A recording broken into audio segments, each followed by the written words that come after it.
In ancient Rome, the stability of society depended on the structure of the household. Family honor shaped reputation, political alliances, and the flow of property from one generation to the next. Marriage served not as a romantic union but as a legal arrangement between families.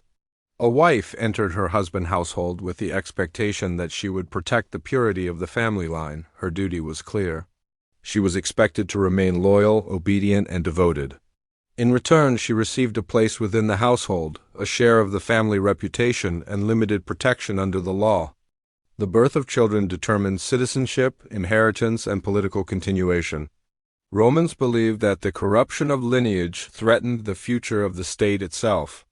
A single act of infidelity by a married woman could bring doubt to the legitimacy of heirs. Legitimacy mattered because property, citizenship rights, and the future of influential families all depended on clear descent. A wife who strayed placed her entire household in danger. This belief shaped every expectation placed upon her and every punishment she might face. Men lived under a different standard. Roman men could visit slaves or prostitutes without attracting public criticism. These interactions did not threaten the legitimacy of the family because any children born from slaves or prostitutes had no legal claim on the household. Society accepted this unequal structure as natural. Women carried the burden of moral responsibility, while men moved through social life with far broader freedom. This division between male liberty and female duty created the foundation for severe punishments. For many centuries, adultery was considered a private matter. Families handled accusations through quiet negotiations or internal discipline.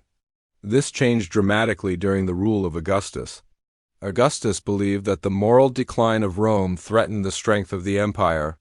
He introduced a law known as Lex Julia, which transformed adultery into a public crime.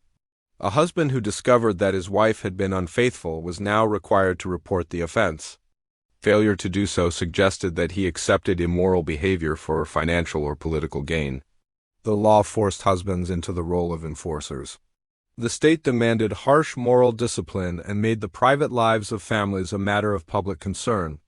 Once an accusation was made, the investigation could intrude into the smallest details of daily life. Servants might be questioned, letters could be seized and examined. Gifts, clothing, and even patterns of movement were treated as clues. A woman who enjoyed social gatherings could suddenly face accusations based on nothing more than her confidence or ability to attract attention.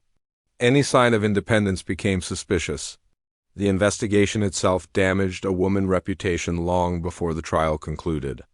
A conviction brought devastating consequences. A woman lost a large portion of her dowry and property.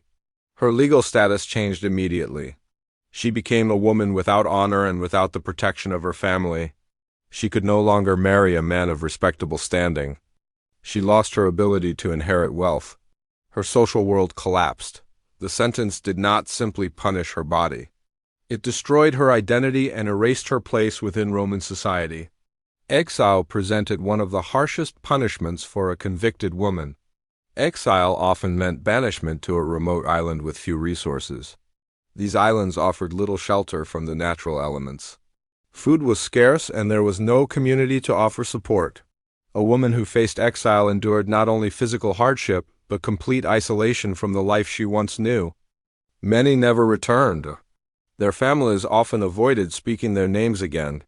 Exile removed them from society both physically and symbolically.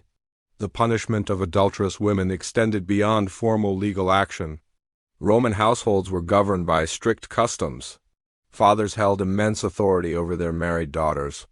A father who caught his daughter in an act of infidelity possessed the legal right to execute both her and her lover.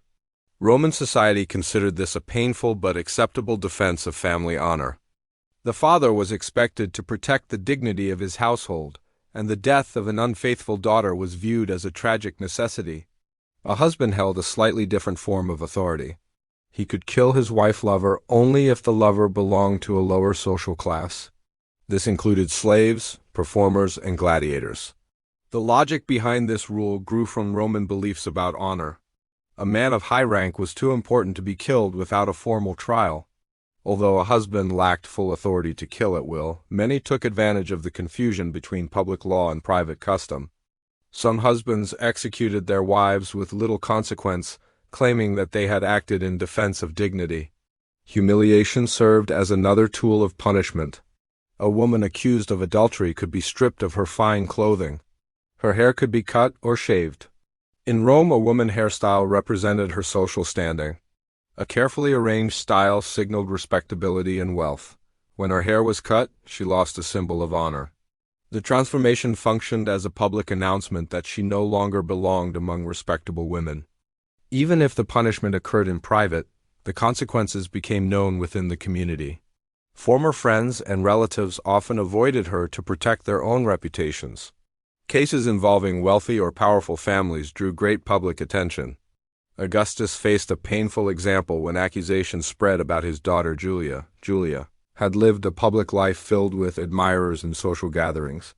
Rumors claimed that she engaged in a series of secret affairs. Augustus responded by sending her to a barren island with minimal comforts. She remained there for many years. Later, he exiled his granddaughter under similar accusations. These acts revealed how strongly Augustus believed in his own moral laws. Not even members of his own family escaped the severity of the system he created. Later emperors used accusations of adultery to eliminate political rivals. Tiberius targeted noble women connected to families he distrusted. Domitian ordered punishments for women accused of dishonorable acts even when evidence was unclear. These emperors understood that the charge of adultery could break an entire household. Once a woman's reputation was destroyed, her family influence declined. Accusations became weapons in political struggles. Justice mattered far less than power. One of the most infamous cases involved Messalina, the wife of Emperor Claudius. Ancient writers portrayed her as a woman driven by extreme desire, though modern historians believe that many of these stories were exaggerated or invented by political enemies. The final accusation against her claimed that she married another man while Claudius traveled. Claudius returned in shock and ordered her execution without a formal trial. Her death showed how quickly a woman's life could end once the state accepted an accusation of betrayal. Many ordinary women suffered quietly beyond the attention of historians. Some lived with jealous or controlling husbands who used the threat of accusation as a means of control.